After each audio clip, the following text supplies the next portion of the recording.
दहेज। जल्दी से माँ जी के लिए नाश्ता बना देती हूँ, नहीं तो रोज की तरह वो मुझे ताने सुनाएगी। अंकिता अपनी सास हेमा के लिए नाश्ता बना ही रही थी, तभी डोरबेल बजती है। अरे, सुबह सुबह कौन आ गया? अंकिता ने दरवाज़ा खोला तो उसकी ननद शिल्पा खड़ी थी। शिल्पा दीदी, आप इतनी सुबह सुबह? अरे भाभी, थानेदारनी की तरह सारे सवाल दरवाजे पर ही पूछोगी? अंदर तो आने दो मुझे। शिल्पा अंदर आकर अपनी माँ से मिलती है। उसकी माँ उसे देखकर कहती है, अरे बेटा, तू इतनी सुबह सुबह कैसे आ गई? और दामाद जी कहाँ है?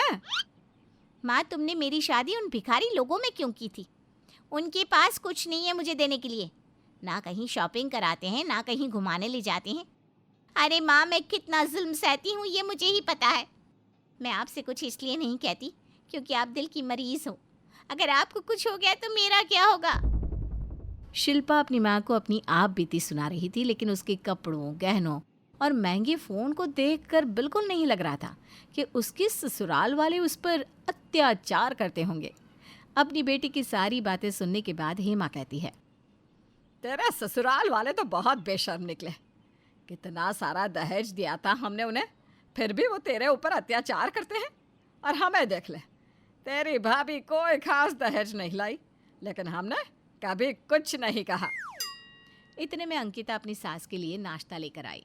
तब शिल्पा कहती है, देखो माँ, भाभी को पता है कि मैं भी इस घर में हूँ, फिर भी आपके लिए नाश्ता लेकर आई, मेरे लिए नहीं।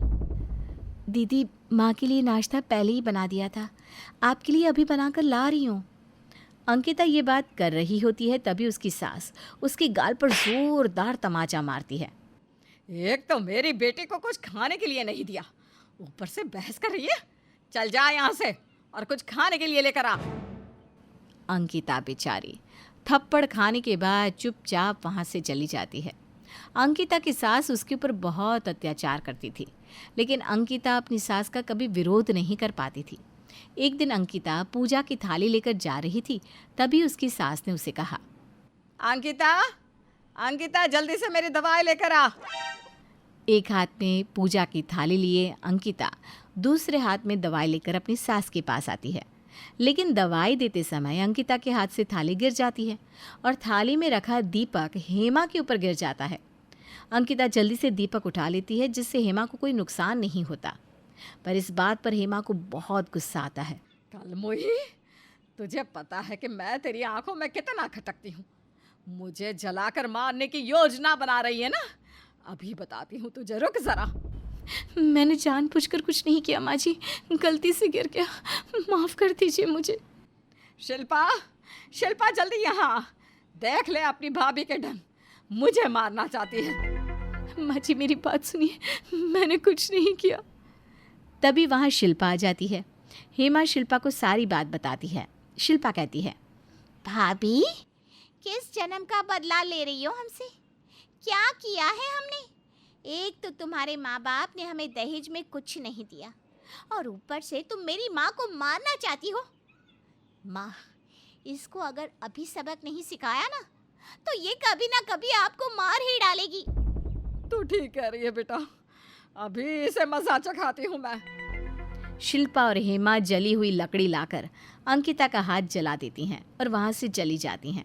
अंकिता बहुत रोती है। अगले दिन अंकिता की सास उसे आवाज़ देती है, अंकिता, अंकिता, कहाँ मर गई कामचोर? अब क्या कल की बात का शौक मनाती रहेगी?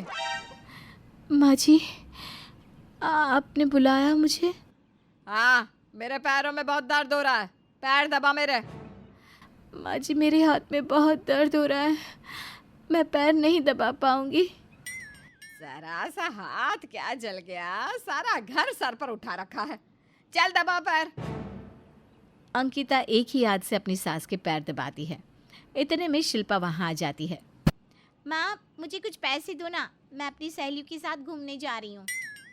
ये ले बेटा, 5,000 रुपए हैं, सारे खर्च करके आना। हाँ, वैसे भी जब से तू आई है तब से कहीं गई नहीं। भाभी, आप मुझे तैयार करने में मेरी मदद करो। कोई अच्छा सा हेयर स्टाइल कर दो, मेरे कपड़े वगैरह तैयार कर दो। बेचारी अंकिता जले हुए हाथ से ही अपनी ननद का सारा काम करती है। उसके बाद वो घर का काम करती है।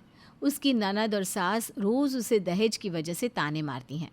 अब शिल्पा रोज़ कहीं ना कहीं घूमने जाती और अंकिता सारे घर का काम और अपनी सास की देखभाल करती। एक दिन शिल्पा ज़ोर ज़ोर से गाने सुन रही थी, तभी उसकी माँ ने उसे आवाज़ दी। शिल्पा, शिल्पा मेरे पास आ, मेरी तबीयत खराब हो रही है। शिल्पा अपनी माँ की आवाज़ तो सुन लेती है, लेकिन वो गाने की आवाज़ और तेज़ कर देती है, जिससे कि उसकी माँ की आवाज़ उसके कानों तक ना पहुँचे। हेमा को हार्ट अटैक आया था और उसके सीने में बहुत तेज़ दर्द हो रहा था। अंकिता ने जब अपनी सास को ज़मीन पर पड़े हुए देखा तो वो तुरंत उसे लेकर अस्पताल पहुँची। थोड़ी देर बाद वो ठीक हो जाती हैं। धन्यवाद डॉक्टर साहब, आपने वक्त रहते मेरी जान बचा ली। माता जी थैंक यू, हमें नहीं अपनी बहू को कीजिए। आपकी बहू की वजह से आपकी जान बच गई। अगर आपको यहाँ लाने में ज़रा भी देर हो जाती तो आपकी जान भी जा सकती थी। डॉक्टर साहब, कहाँ है मेरी बहू? वो बाहर ही खड़ी है, मैं अभी उन्हें अंदर भेजता हूँ। अंकिता अंदर आ जाती है। हेमा उसे देखकर रोने लगती है। बहू मुझे माफ़ कर दे, मैंने तुझे कितना परेशान किया, तुझे मारा, जलाया, दहेज की वजह से कितने ताने दिए, और तूने मेरी जान बचाई। अगर तू मुझे वक्त पर यहाँ न लाती तो मैं जिंदा न बचती। माँ जी, पहले तो आप रोना बंद करो, नहीं तो डॉक्टर मुझे डांटेंगे कि मैं आपको रुला रही हूँ। नहीं नहीं बहू, तू पहले ये बोल के तूने मुझे माफ़ कर दिया। मुझे समझ में आ गया है कि बेजान चीज़ों का कोई मोल नहीं होता। दुल्हन खुद ही दहेज है, बल्कि उससे भी बढ़कर है। अब अंकिता अपनी सास का बहुत ख्याल रखती है, उसे घर ले जाती है। शिल्पा अपनी माँ को देखते ही कहती है, माँ कहाँ गई थी आप? मैंने आपको कितना ढूंढा। ये कलमुही कहाँ ले गई थी आपको? कल मुही मेरी बहू नहीं तू है। जब मेरी तबीयत खराब हो रही थी तो तूने गाने की आवाज़ और तेज़ कर दी। अरे एक बार तो मेरे कमरे में आकर मुझे देख ही लेती कि मैं तुझे क्यों बुला रही हूँ। अब तू आज ही अपने ससुराल वापस जा और कभी यहाँ मत आना। लेकिन माँ, मेरे ससुराल वाले मेरे ऊपर बहुत अत्याचार करते हैं। अच्छा, तो यह बता, तेरे पास इतनी सारी साड़ियाँ कहाँ से आई, इतने सारे जेवर कहाँ से आए? ये सब तेरे ससुराल वालों ने ही तुझे दिलाया है ना? अत्याचार तो तू करती होगी अपने ससुराल वालों के ऊपर, जैसे मैं मेरी बहू के ऊपर करती थी। तेरी बातों में आकर मैंने बेचारी का हाथ भी जला दिया। हेमा अपनी बेटी को उसके ससुराल भेज देती है और अपनी बहू को बहुत प्यार से अपने पास रखती है। आखिर अंकिता ने अपनी सेवा और समर्पण से अपनी सास का दिल जीत लिया।